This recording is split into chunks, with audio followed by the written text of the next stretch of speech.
So quite a lot of our interplantings now are at the point where we can make an assessment as to whether they worked or they didn't, and I'm pretty pleased with most of them. And so I'm going to take you out into the garden now and just let you have a look. And I am a big fan of interplanting, I've got to say. I particularly like it when you've kind of got a mature bed, say for example lettuce and spinach and things like that, which you might have in February, March time. And those beds are really kicking into life, and so you don't need as much of those plants as you did back in January and February. So you can harvest alternate plants or just use the gaps in between the plants and put something like cauliflower or calabrese or turnips or radishes or those sorts of things in there, beetroot, and gradually you'll need less and less space for your lettuce and your spinach, etc. And so you just keep on harvesting those as those beetroot etc. are growing. And after probably 6 weeks or something like that, then your beetroot, calabrese, cauliflowers, whatever, are overpowering those lettuces and spinach. So you just take out the last little bits, and you've basically then got a nice mature bed of spring planting in the same space, grown in the same space as your winter planting. So I really like doing that, and so you won't see any examples of that because all that's happened now. But what you'll see is the sort of interplanting that I'm doing for a summer harvest. And then maybe in another video I'll show you some of the interplantings that I'm doing for a winter harvest. So let's take a look. Okay, so let's just work through and look at some of the examples that we've got here and what's working well and what's working not. So I think the squash and sweet corn is working pretty well in this bed. The squash and sweet corn were basically planted at about the right time, and the squash is going to be pretty big by the time the sweet corn starts to shade it. And so I think that is going to be okay down here. Now at this end it's not so good. So at this end the squash isn't that much bigger, but the sweet corn is huge, so we're getting quite a lot of shade. Now that probably wouldn't matter that much in summer, but for the fact I've got this massive tree here which also shades this bed quite a lot. So not quite sure how well this is going to grow. I've got some nice squash coming on this bed, but anyway, it's just a wait and see. Now I don't do interplants everywhere, so for example on this main crop onion bed there's no interplanting going on, and the reason for that is that everything's just planted so densely in the first place. There's just no space to get a decent interplant started or out.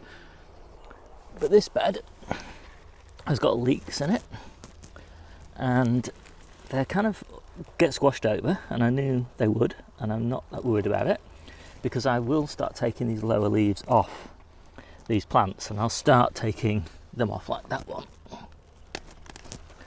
which is kind of pushing those leeks over, and then I'll take this one and the one next to it, and then so fairly soon those leeks won't really be getting bashed around by these glorious Colette leaves, and we will be eating these leaves. These leaves, look at them, they're just beautiful. So if you like loose leaf cabbage for example, then this is just a wonderful crop. And there's about 200 leeks in that bed. I've actually got some summer leeks down the centre there. Now I'm going to be harvesting those in about a month's time, and again they're looking quite good. I don't want them very big, I only want them a sort of spring onion size. So yeah, it looks like this is okay, provided you can kind of tolerate a bit of mess in the early days. So down here I've got beetroot, and these have got spring onions interplanted into them, and I think probably the timing of that was not quite right. Ideally those spring onions would have been a bit bigger, and the beetroot might overpower them a bit. But to be honest, anything that slows down spring onions at this time of year might well be a benefit, because they do tend to kind of grow too big and too thick and too bulby in the middle of summer, and maybe by being sort of shaded in here they'll be small and tender instead. Right, So what else have we got? So here's another brassica bed. Again, we've got leeks in here, and you can get a better sense of what's going on. Just forgive all the mare's tail. I haven't taken the covers off to weed this for a while, but you can see the leeks are doing really nicely in there. So again, I think this one is going to work okay. This is Colette's, and at this end we've got Brussels sprouts. And then this is my earliest kale bed, and it's about to be ripped out. We've just got a couple of weeks harvesting off this kale, and then I'm planting purple sprouting broccoli in here. But I started off some beetroot. Now, it's been a terrible year for beetroot, but actually there's some good beetroot in here now. You can see some here, so we're going to get a decent harvest. Some of them maybe tennis ball size, quite a lot of them golf ball size, but still not too bad. Quite a nice harvest, and they didn't obviously interfere with the kale one bit, so just all pure bonus crop really, and some nice leaves. And I think they've also benefited by being underneath this little mesh cover, because I don't think really on these there's any leaf beat minor, whereas on a lot of the other beetroot there is. So that seems to have worked really well. I'm quite pleased with that. In this bed, just the adjacent kale bed, that's where I had turnips and radishes, and obviously they've all been harvested long ago. And again, that's a great one. Probably better than the beetroot, to be honest, because they're just such fast growing plants. So here's an example that has probably not worked so well. So this bed of peas is my earliest bed of peas, so they're just finishing now. And down here I did have lettuce interplanted with turnips. That worked really well, harvested those, and I put just some spare onions in here, in fact shallots in here, or Zebrun shallots, which are really an onion.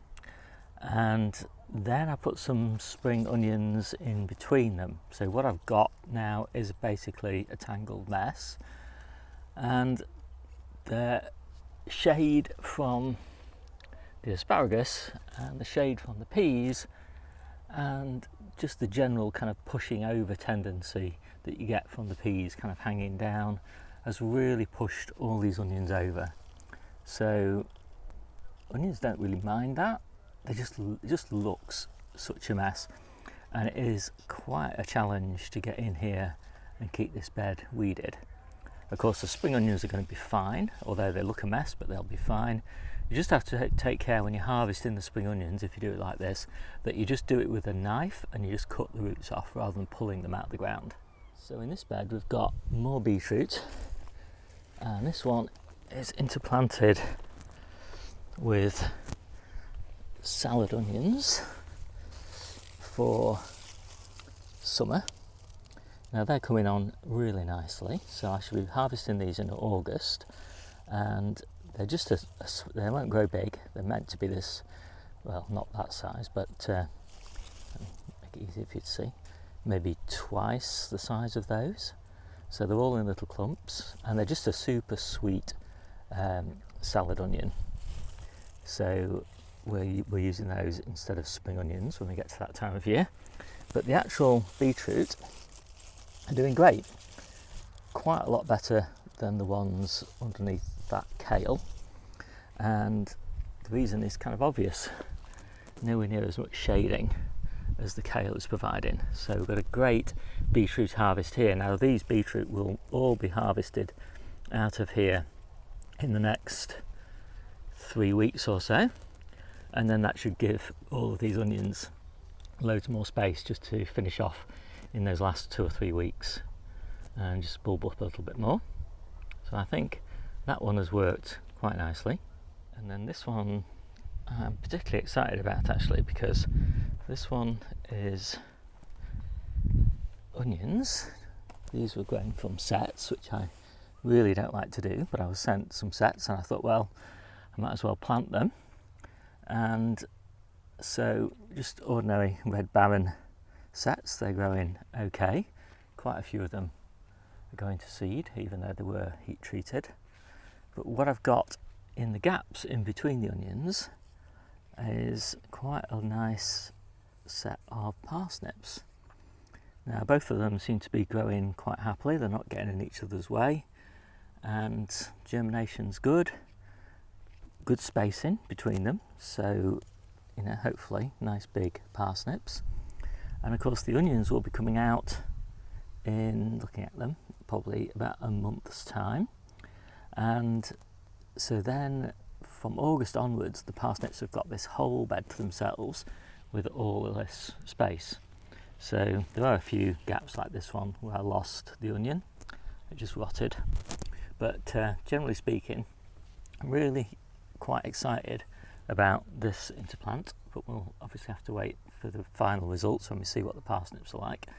But I'm hoping it works well. So here I've got some red Brussels sprouts, and again I've got leeks all the way down the outside, and again all of these leaves you see are going to come off very soon, because again we eat the sprout leaves, we love sprout leaves, and once those leaves are off, that one and that one, that leek is going to have this bed to itself. So yeah, probably another, I don't know how many, lots and lots of leeks in here, because they're planted like four leeks I think to a station. We do love large quantities of small leeks, just like we love large quantities of medium-sized onions. I'm in the polytunnel now and I can't actually show you the interplant here, but it works beautifully. And so this bed started off as spinach, and then in the gaps in between the spinach, because we picked all the big leaves every week, and so there was quite a lot of gaps between them to allow those big leaves to grow, we planted beetroot, and that beetroot gave us a really lovely harvest about 6 weeks ago or something like that. And then I cleared that bed, didn't do anything with it for a while because I didn't have anything to plant in it, but I put beetroot in it again, so this is now golden beetroot. That's doing quite nicely. So in this bed again it was spinach.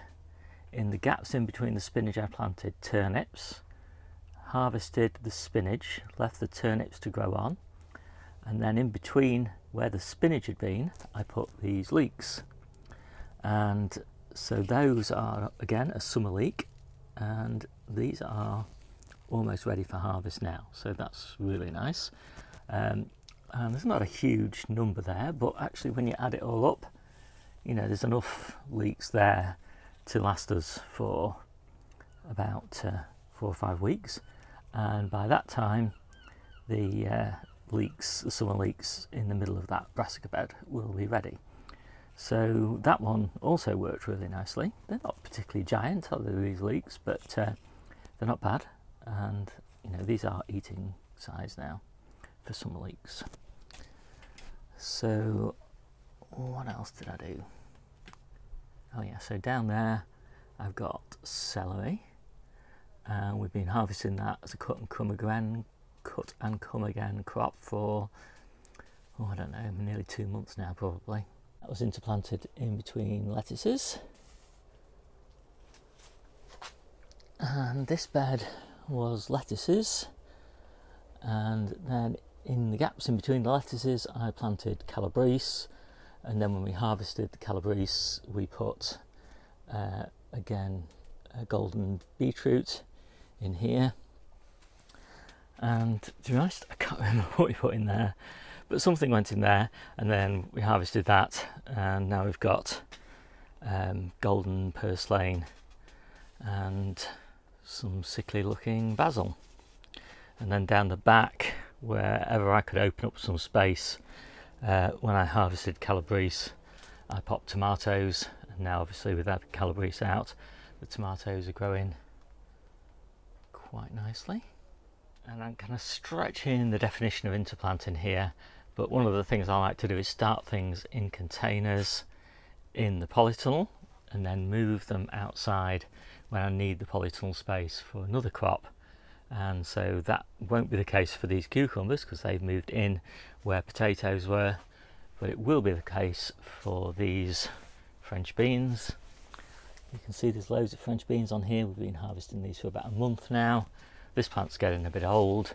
We'll soon have French beans on the main crop plants outside, and so we won't want this space occupied by beans. What we'll want is late tomatoes and late cucumbers and things like that, so the next succession of those. And so the final one we'll look at here is garlic interplanted into the strawberry bed. And again, the garlic and the strawberries, they get on really well together, no issues at all. And the garlic is fantastic. I'm just about to harvest it, but I'm going to do a separate video about that. So if you want to see how well garlic does just interplanted into strawberries, take a look at that video coming soon. And we've got the same thing going on here in this strawberry bed, and this one has apples and cherries and elephant garlic in it. And again, they all seem to coexist with each other really happily. So I hope you liked this quick video. My name's Steve, and I would love it if you talked in the comments about some of your favourite interplants. I do have a nice little gardening ebook. I do talk about interplanting in there, in the advanced growing techniques section. And generally in each of the growing guides, I do talk about what my favourite interplants are. So if you want to see some more details and loads more videos on this topic, then take a look at that. So I'll see you soon.